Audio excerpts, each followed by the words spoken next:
ഇന്നത്തെ നമ്മുടെ സ്പെഷ്യൽ നേന്ത്രപ്പഴം വെച്ചിട്ട് വളരെ പെട്ടെന്ന് നല്ല ടേസ്റ്റി ആയിട്ട് തയ്യാറാക്കി എടുക്കാൻ പറ്റുന്ന ഒരു കിഡ് സ്നാക്കിൻ്റെ റെസിപ്പിയാണ് കേട്ടോ. നല്ല ടേസ്റ്റിയാണ് ഈ രീതിയിൽ നമ്മൾ സ്നാക്ക് തയ്യാറാക്കി എടുക്കുകയാണെന്നുണ്ടെങ്കിൽ. അപ്പോൾ അതാ ഞാൻ ഇവിടെ 2 നേന്ത്രപ്പഴമാണ് കേട്ടോ എടുത്തിട്ടുള്ളത്. അപ്പോൾ നല്ല ചെറുതൊക്കെ ആണെന്നുണ്ടെങ്കിൽ 3 എണ്ണമൊക്കെ എടുക്കാം. ഇത് അത്യാവശ്യം വലുപ്പമുള്ള 2 എണ്ണമാണ് ഞാൻ എടുത്തിട്ടുള്ളത്. നമുക്കിതൊന്ന് ആദ്യം പുഴുങ്ങിയെടുക്കണം. അപ്പോൾ നിങ്ങൾ എങ്ങനെയാണോ പുഴുങ്ങിപ്പോൾ ആവിയിൽ പീസായിട്ട് കട്ട് ചെയ്തിട്ട് അങ്ങനെ പുഴുങ്ങിയെടുക്കുകയെന്നുണ്ടെങ്കിൽ അങ്ങനെയും ചെയ്യും. ഞാനിപ്പോൾ മൈക്രോവേവിലായിട്ട് പുഴുങ്ങിയെടുത്തിട്ടുള്ളത്. അപ്പോൾ ഏത് മെത്തേഡിലാണെങ്കിലും നിങ്ങൾക്ക് നിങ്ങളുടെ ഇഷ്ടത്തിനനുസരിച്ച് പുഴുങ്ങിയെടുക്കാം. അപ്പോൾ ഞാൻ അതിൻ്റെ തൊലിയൊക്കെ ഒന്ന് കളഞ്ഞിട്ടുണ്ട്. അതുപോലെ തന്നെ തൊലി പോലെ തന്നെ അതിൻ്റെ നാരുകൾ ഉണ്ടാവുമല്ലോ പുറത്തേക്ക് ഉണ്ടാവുന്നത്, അതൊക്കെ ഒന്ന് കളയണം. പിന്നെ ഈ ചൂടോട് ഒന്ന് ചൂടാറിയതിന് ശേഷം പെട്ടെന്ന് തന്നെ നമുക്ക് ഉടച്ചെടുക്കണം. ചൂടോടുകൂടി ഉടച്ചെടുക്കുമ്പോഴാണ് പെട്ടെന്ന് അത് ഉടഞ്ഞു കിട്ടുക.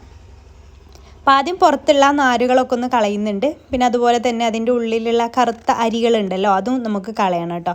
അപ്പോൾ അതൊന്ന് കട്ട് ചെയ്തിട്ട് അതിനുള്ളിലെ അരികളും ഒന്ന് നമുക്ക് കളഞ്ഞെടുക്കാം. അതെല്ലാം കളഞ്ഞ ശേഷം നമുക്കിത് ചെറിയൊരു ചൂടോട് കൂടെ തന്നെ ഇതുപോലെ നന്നായിട്ട് തന്നെ ഉടച്ചെടുക്കുക. ഫോർക്ക് വെച്ചിട്ടോ വിസ്ക് വെച്ചിട്ടോ അല്ലെങ്കിൽ കൈ വെച്ചിട്ടോ ഉടച്ചെടുത്താലും മതി. അപ്പോൾ നന്നായിട്ട് തന്നെ ഉടച്ചെടുത്ത ശേഷം നമുക്കിതിലേക്ക് കുറച്ച് ഇൻഗ്രീഡിയൻസ് ഒക്കെ ഒന്ന് ചേർത്ത് കൊടുക്കാനുണ്ട്. ഇതിലേക്ക് ഞാനിതാ 1 ടീസ്പൂൺ പാൽപ്പൊടിയാണ് ചേർക്കുന്നത്. ഇത് തികച്ചും ഓപ്ഷണലാണ് കേട്ടോ. നിങ്ങൾക്ക് വേണമെന്നുണ്ടെങ്കിൽ മാത്രം ചേർത്താൽ മതി. അത് ചേർത്താൽ നല്ലൊരു ടേസ്റ്റ് ആയിരിക്കും. 1 ടീസ്പൂൺ പാൽപ്പൊടി അത് നിങ്ങൾക്ക് വേണമെന്നുണ്ടെങ്കിൽ സ്കിപ്പ് ചെയ്യാം. പിന്നെ മധുരത്തിന് ആവശ്യമായിട്ടുള്ള പഞ്ചസാര ചേർത്ത് കൊടുക്കുന്നുണ്ട്. 3 ടേബിൾ സ്പൂൺ പഞ്ചസാരയാണ് ഇവിടെ ആഡ് ചെയ്ത് കൊടുക്കുന്നത്. അപ്പോൾ നിങ്ങൾക്ക് പഴത്തിൻ്റെ മധുരം തന്നെ മതി എന്നുണ്ടെങ്കിൽ പഞ്ചസാര ചേർക്കേണ്ട ആവശ്യമില്ല കേട്ടോ. അപ്പോൾ ചെറിയൊരു മധുരമൊക്കെ വേണമെന്നുണ്ടെങ്കിൽ അതുപോലെ 3 ടേബിൾ സ്പൂൺ പഞ്ചസാര ചേർത്ത് കൊടുത്താൽ മതി. പിന്നെ അതിലേക്കൊരു 1/4 കപ്പ് മൈദയാണ് ഞാൻ ചേർത്ത് കൊടുക്കുന്നത്. അപ്പോൾ മൈദയുടെ അളവ് ഞാനിപ്പോൾ എടുത്ത ഈ 2 പഴത്തിലേക്ക് ഈ ഒരു 1/4 കപ്പ് കറക്റ്റാണ്. അപ്പോൾ നിങ്ങളെടുക്കുന്ന പഴത്തിൻ്റെ വലുപ്പത്തിനും അതല്ലാന്നുണ്ടെങ്കിൽ നല്ല പഴുത്തിട്ടുള്ള പഴമാണെന്നുണ്ടെങ്കിൽ ചിലപ്പോൾ ഇതിലേറെ വേണ്ടി വരും. പിന്നെ ഒരു നുള്ളു ഉപ്പ് കൂടെ ചേർത്ത് കൊടുത്തിട്ടുണ്ട് മധുരമൊക്കെ ഒന്ന് ബാലൻസ് ചെയ്യാൻ വേണ്ടിയിട്ട്. എന്നിട്ട് ഇതുപോലെ കൈ വെച്ചിട്ട് നന്നായിട്ട് തന്നെ അത് മിക്സ് ചെയ്തിട്ട് കുഴച്ചെടുക്കണം. ചപ്പാത്തിയുടെയൊക്കെ മാവിൻ്റെ പോലെ നമ്മളൊന്ന് കുഴച്ചെടുക്കുക. എന്നാൽ കുറഞ്ഞ രീതിയിലൊക്കെ ഒരു ഒട്ടലുണ്ടാവും. അത് വിചാരിച്ചിട്ട് ഒരുപാട് മൈദ അങ്ങ് ചേർത്ത് കൊടുക്കരുത് കേട്ടോ. ഇത്രയും തന്നെ മതിയാവും ഇതിലേക്ക്. പിന്നെ ഞാൻ പറഞ്ഞല്ലോ ഒരുപാട് പഴുത്ത പഴമൊക്കെ ആണെന്നുണ്ടെങ്കിൽ ചിലപ്പോൾ കുറച്ചുകൂടെ മൈദ ഒന്ന് ആഡ് ചെയ്ത് 1-2 ടേബിൾ സ്പൂൺ കൂടെ മൈദ ആഡ് ചെയ്ത് കൊടുക്കേണ്ടി വരും. പിന്നെ ഞാൻ ഇതിലേക്കൊരു 1/2 ടീസ്പൂൺ നെയ്യ് ഒന്ന് ഒഴിച്ച് കൊടുക്കുന്നുണ്ട്. അപ്പോൾ നെയ്യ് നിങ്ങൾക്ക് 1/2 ടീസ്പൂണോ 1 ടീസ്പൂണോ ഒക്കെ നിങ്ങളുടെ ഇഷ്ടത്തിനനുസരിച്ച് ചേർത്ത് കൊടുക്കാം. അപ്പോൾ നെയ്യ് ചേർക്കുന്ന സമയത്ത് നല്ലൊരു ഫ്ലേവർ ആയിരിക്കും കേട്ടോ നമ്മുടെ ഈ ഒരു സ്നാക്ക്. അപ്പോൾ നിങ്ങൾ പറ്റുന്നുണ്ടെങ്കിൽ അത് ചേർത്ത് കൊടുക്കുക.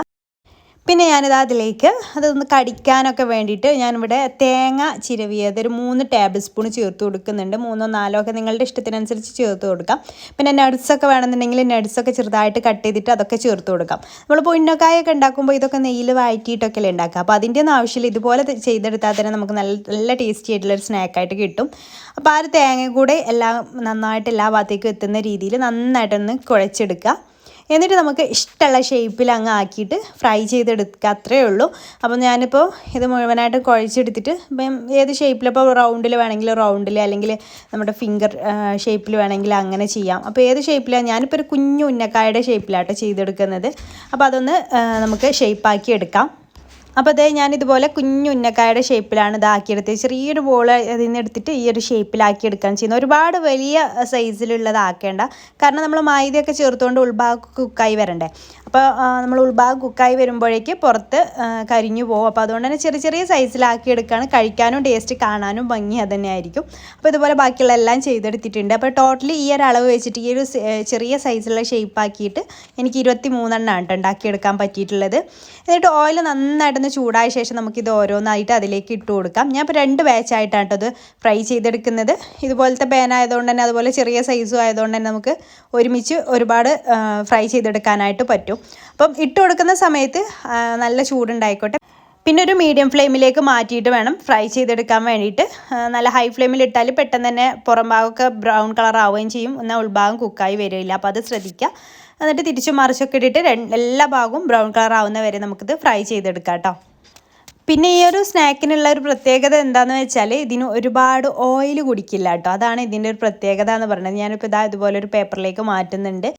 അപ്പോൾ ഫസ്റ്റ് ബാച്ച് ഞാനിതുപോലെ ഫ്രൈ ചെയ്തെടുത്തിട്ടുണ്ട്. ഇതുപോലെ തന്നെ നമുക്ക് സെക്കൻഡ് ബാച്ചും ഫുള്ളായിട്ട് അങ്ങ് ഇട്ട് കൊടുക്കാം. 2 ബാച്ച് കൊണ്ട് തന്നെ നമ്മൾ ഫ്രൈ ചെയ്യൽ ഇവിടെ കഴിഞ്ഞിട്ടുണ്ട്.